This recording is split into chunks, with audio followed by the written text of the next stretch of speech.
জীবনটা হচ্ছে ঝরা পাতার মতো।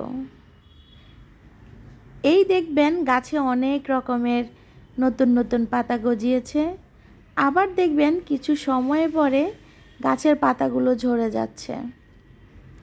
ঠিক তেমনই কিছু কিছু মানুষ আমাদেরকে তাদের জীবনে এমনভাবে ব্যবহার করে, মনে হয় যেন গাছের নতুন পাতা গজিয়েছে, দেখতে সুন্দর লাগে।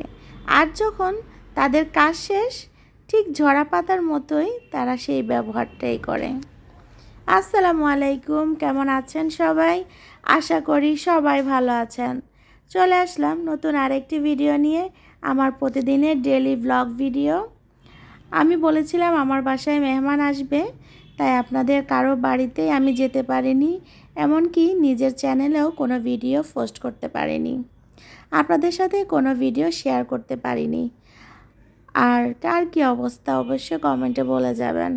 আজকে আমি রান্না করছি, যেদিন মেহমানরা এসেছিল ওদিন গরুর গোশত রান্না করেছি, ইলিশ মাছ ভুনা করেছি, আর যেন কী সবজি রান্না করেছিলাম।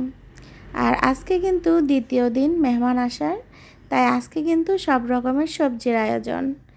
আমি কিন্তু প্রথমে ইলিশ মাছগুলো ভেজে নিয়েছি, আর অন্য পাশে আপনারা দেখতে পাচ্ছেন কিন্তু ইলিশ মাছ ভাজা হচ্ছে। আর এই পাশে আমি সবজি রান্না করব, বরবটি দিয়ে নারিকেল দিয়ে খুব মজার একটা সবজি রান্না করব ইলিশ মাছ দিয়ে।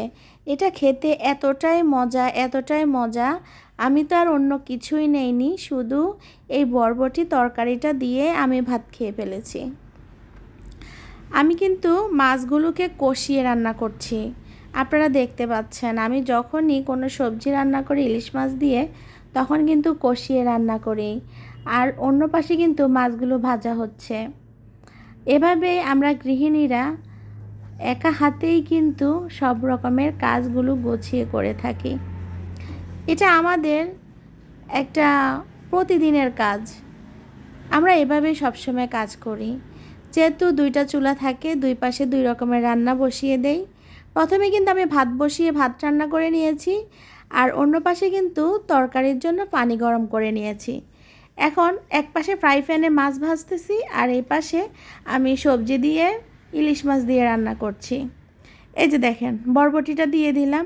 এই বরবটিটা এখন যে কালারটা আছে, ঠিক রান্নার পরও সেম কালারটা থাকবে। কিভাবে থাকবে? আমার রান্নার প্রসেসিংটা আপনারা দেখতে থাকুন, তাহলে দেখবেন কিভাবে এই তরকারির কালারটা সেই সেম সবুজ কালারই থাকে। কিছু কিছু প্রসেসিং থাকে, সেগুলো আপনারা খেয়াল করলে দেখবেন তরকারি রান্নাটাও খুব সুন্দর হয়, যেমন দেখতেও খুব সুন্দর, খেতেও খুব মজা। আর এখানে আমি ইলিশ মাছের জন্য পেঁয়াজগুলো আর কাঁচামরিচগুলো ভেজে নিচ্ছি।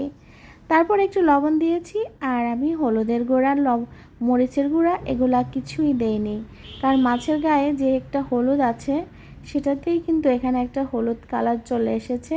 সেই তেলের মধ্যেই কিন্তু আমি মাছগুলো ভেজে নিয়েছি। এখানে শুধুমাত্র জিরার গুঁড়া দিয়েছি, আর একটু ধনিয়ার গুঁড়া দিয়েছি, আর একটু লবণ দিয়েছি। অল্প মশলায়, অল্প তেলে, অল্প কিছুতেই কিন্তু ইলিশ মাছ খেতে অনেক মজা হয়। আপনি যদি অনেক বেশি মশলা দেন তাহলে ইলিশ মাছটা কিন্তু খেতে মজা লাগে না। আর এদিক দিয়ে আমার বরবটি কষানো শেষ, এখন আমি ঝোলের পানি দিয়ে দিচ্ছি। ঝোলের পানি দিয়ে তারপর ইলিশ মাছগুলোকে দিয়ে দিব, তাহলে ইলিশ মাছটা আরও ভালোভাবে রান্না হয়ে যাবে।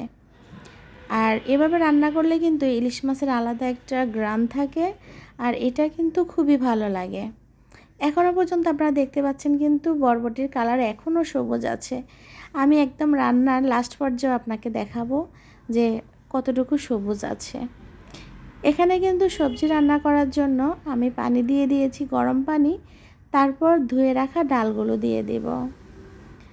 তারপর আমি জালি কুমড়ো দিয়ে কিন্তু এই ডাল দিয়ে সবজিটা রান্না করছি। আর এই গরমের দিনে কিন্তু সবজি খাওয়া স্বাস্থ্যের জন্য অনেক উপকার। আজকে তো মেঘলা আবহাওয়া, এটা আজকের ভিডিও না আমার, এটা হচ্ছে গতকালকের ভিডিও, সেটাই আপনাদের সাথে শেয়ার করছি। আর এখানে এই যে জালি কুমড়োগুলো আমি এভাবে কেটে নিয়েছি, এখন এখানে দিয়ে দিব। এভাবেই কিন্তু জালি কুমড়া হালকা তেল মশলা রান্না করলে খেতে খুব মজা হয়। আর সম্পূর্ণ রেসিপিটা আপনাদের সাথে দেখানো হয়নি, কিন্তু এই যে দেখেন আমার বরবটি রান্নার কালারটা কত সুন্দর এসেছে। আপনারাও কিন্তু এভাবে ট্রাই করতে পারেন। আমরা চাঁদপুরের মানুষ এসব তরকারিতে একটু নারিকেল দিতে পছন্দ করি। আজকে এই পর্যন্তই, অন্য আরেকটা দিন দেখা হবে অন্য আরেকটি ভিডিও নিয়ে। সবাই ভালো থাকবেন। আল্লাহ হাফেজ।